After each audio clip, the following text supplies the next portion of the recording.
Olá, turma, tudo bem com vocês? Eu sou a professora Cíntia, a professora de História, e hoje nós vamos para a aula número 55 do sexto ano. O assunto da nossa aula é Poder da Igreja, Heresia e Inquisição. Antes de mais nada, temos alguns objetivos a serem atingidos por vocês ao final dessa aula. São eles: relacionar os 7 pecados capitais como forma da Igreja Católica manter o seu domínio sobre as pessoas, identificar os principais dogmas da Igreja, expor algumas obrigações dos fiéis e também conceituar heresia e relacionar com a Inquisição. Antes de mais nada, lembrete de toda a aula. Separe seus materiais para a aula de hoje.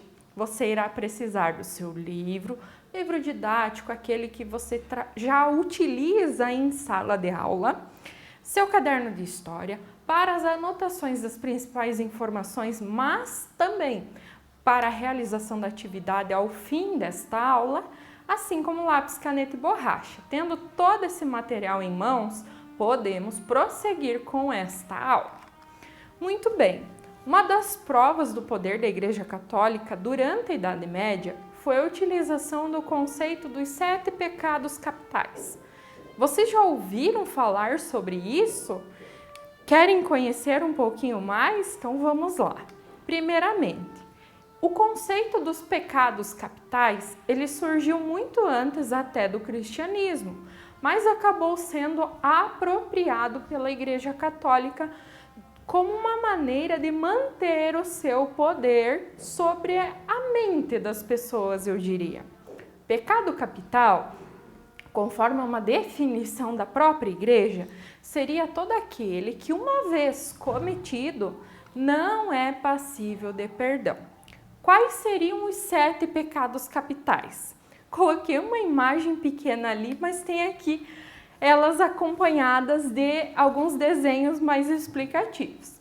Seria a questão da soberba, a questão da ira, a inveja, a avareza, a luxúria, a gula e também a preguiça.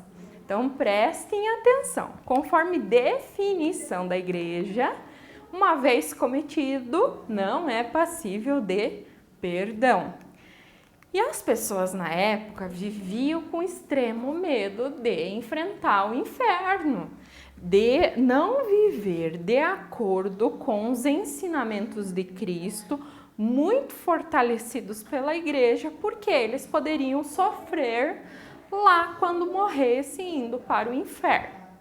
Continuando, ainda falando sobre essa questão do medo do inferno, o medo das pessoas era a ameaça de uma punição eterna, porque quem cometesse um dos pecados poderia sofrer essa punição. E, de certa forma, esse medo colocado na cabeça das pessoas garantia o controle sobre a população e ainda ajudava a Igreja a preservar o seu poder. Era sempre aquela coisa: olha o que você está fazendo, lembra dos pecados, lembra dos ensinamentos, 10 mandamentos e assim por diante. Ainda sobre a Igreja, haviam os dogmas. Dogmas seriam verdades que não admitem contestação, nem mesmo pelo Papa, verdades de dentro da Igreja. Alguns exemplos coloco para vocês: a existência de Deus, da Santíssima Trindade, Jesus Cristo e a questão do Espírito Santo. A questão também de que Jesus Cristo é o Filho natural de Deus, a virgindade e a assunção de Maria, entre outras verdades. Outra situação: seguir e acreditar essas regras era uma forma dos fiéis garantirem um lugar no paraíso. Então, sem contestação. Sabe, lá na igreja, para quem é católico, tem uma parte na missa que o padre fala: eis o mistério da fé, aquela questão de acreditar sem contestar, sem duvidar naquilo que foi colocado como verdade. É a tua fé, o que você acredita. Nesse momento, muito utilizado para garantir esse poder da igreja na sociedade. Não estou falando que é errado. A tua fé vai dizer o que realmente você acredita. Mas o problema era de algumas pessoas da época que utilizavam essa fé, essa crença das pessoas para o mal, nem sempre para pontos positivos. É aquela questão, a igreja pregava que as pessoas deveriam compartilhar o que tinham, viver como Jesus viveu. Perfeito, mas algumas pessoas da igreja viviam no luxo, viviam no meio da riqueza e ainda não compartilhavam aquilo que tinham com os mais necessitados. Esse é o problema. O problema não é a religião, não é a fé, mas sim as pessoas que a utilizam de forma negativa, eu diria para vocês. Além de manter, então, a população sob controle, ao regular todos os aspectos da vida da população medieval, todos os costumes, o que poderia e o que não poderia fazer, a igreja também pedia doações de bens aos fiéis, com a justificativa de ajudar a propagar a sua missão. Tanto é que vai ter um momento que algumas pessoas de dentro da igreja vão começar a vender meio que um terreno lá no céu, um terreninho lá no paraíso. Então as pessoas pagavam na terra, compravam algumas coisas da igreja para garantir um espaço lá no paraíso. Mas quem garantia de fato? Né? Se o nosso conhecimento, com base na nossa fé, com base nos estudos, na vida de Jesus Cristo, não confere essa questão. Então, por isso, o problema não está na religião, na fé em si. O problema está nas pessoas que utilizam ela de má fé. Sobre algumas obrigações dos fiéis. Então, para ir para o céu, alcançar o paraíso, deveria ser católico, assistir às missas, casar-se na igreja, batizar os filhos, obedecer aos religiosos, contribuir com o dízimo. Eram obrigações e não uma escolha da pessoa, uma escolha livre pessoal, como é o caso de hoje em dia. Casamentos que não acontecem na igreja, crianças que não são batizadas, às vezes, depois de adulto, ele vai lá e pede para ser batizado. A questão de assistir às missas, nós passamos um tempo que não poderíamos ir até a igreja, mas tínhamos acesso online. E assim por diante, cada um vai manifestar a sua fé à sua maneira, né? E se a pessoa recusasse a seguir essas orientações naquela época, poderia sofrer medidas extremamente repressivas. Em casos extremos, a igreja excomungava a pessoa. O que isso quer dizer? Expulsava da igreja católica e meio que já mandava a pessoa direto para o inferno, porque não faz parte da igreja, logo não vai pertencer ao paraíso. Inclusive, nessa questão de excomungar, a igreja também proibia de falar com outros membros da comunidade a que ela pertencia, porque seria uma vergonha aos outros ligar-se a uma pessoa que não está na igreja, não é católico, não assiste às missas e assim por diante. Então, essas pessoas que não seguiam essas obrigações, não acreditavam nessas verdades da igreja, eram chamados de hereges, ou que praticavam a tal heresia, que é a prática contrária à doutrina da igreja.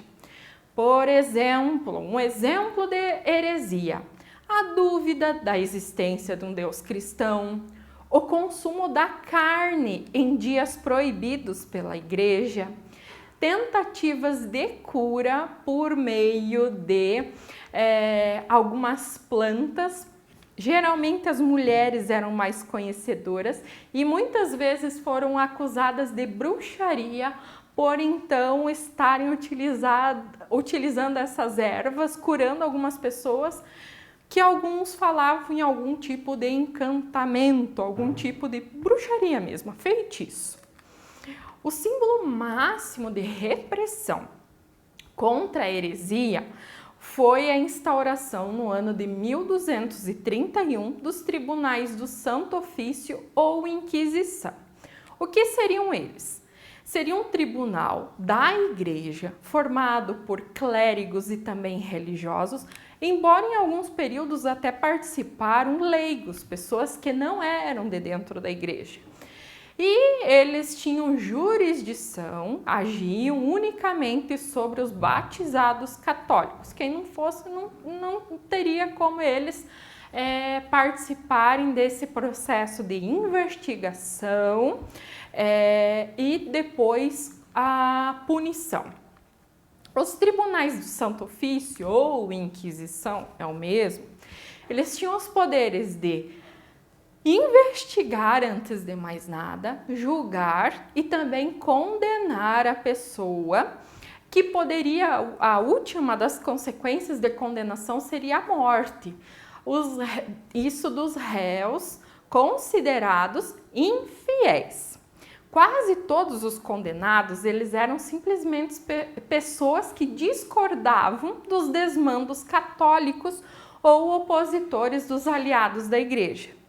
Um dos exemplos de vítimas assim mais famosas da Inquisição foi uma camponesa, que estudaremos ela em breve, Joana d'Arc, queimada viva no ano de 1431 sob acusação de bruxaria. Mas hoje, para quem conhece a história de Joana d'Arc, ela é tida como santa. Então houve uma mudança na concepção do que ela havia feito. O método mais utilizado para conseguir a confissão dos réus pela Inquisição era o interrogatório. Em algumas situações, aconteceram sim torturas para fazer com que os réus contassem o que haviam feito, que eles confessassem o crime que haviam feito.